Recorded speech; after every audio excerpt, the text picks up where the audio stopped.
All right. Hello, everyone, and welcome. Good morning. Happy Sunday. My name is Kelly. I own Dogkind, and I specialize in building confidence in very sensitive dogs. And this week, we've been talking about how to build confidence using enrichment, which is a really fun topic. And we've covered a lot in the last few videos, but today I'm just going to show you an example that I hope will resonate with some of you of how my little guy Pancake helped me to discover what kind of enrichment he loved and would help build his confidence. All right, so the overall topic this week is how to spark your shy dog's interest in enrichment. It can be really hard with sensitive dogs sometimes to find anything they love because they're a little bit shut down, they're hesitant to try new things. And so observing them, observing what they choose to do and giving them opportunities to try stuff out is really important. So how to find something that my dog is interested in. We've talked about this this week a few times. You want to offer enrichment opportunities and observe how your dog reacts to them. What do they interact with? And then what do you watch for? Well, obviously you're going to want some interaction of some kind. And really when it comes to these really sensitive dogs, I go with looking for any kind of interaction. And what do I mean by that? Approaching anything you put out for them, sniffing the item, or even sniffing near the item, pawing at something. If it's a treat, eating the treat is a good sign. So you're going to watch for any kind of interaction with the item. And here's our little short case study for today. This is my little guy Pancake, who I realize my face is over. There we go. And he suggested an enrichment activity that he might like on his own. So let's take a look at some video real quick. All right, here's my little man. I was upstairs and looked down. I heard some ruckus. And he basically gotten into this paper grocery bag and was pulling stuff out.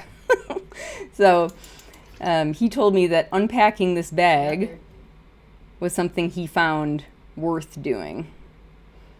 And here's another example. This was not planned. I had this bin out. It has dog stuff in it. It probably had some treats. I think I see some chews or something in there. But I had that bin out because I was putting things into it and reorganizing it.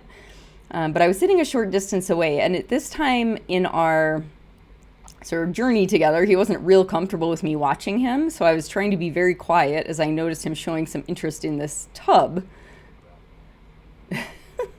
Oops, let me go back. So yeah, actually you can see there's some Zooks in there in this bin.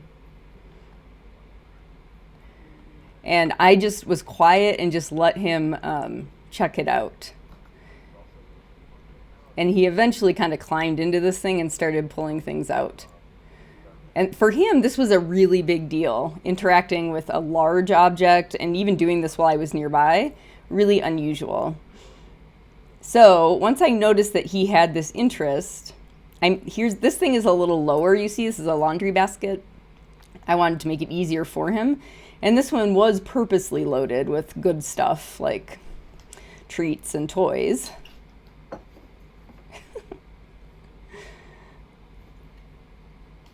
And so he spent quite a bit of time manipulating objects and pulling them out, which I thought was a really good sign.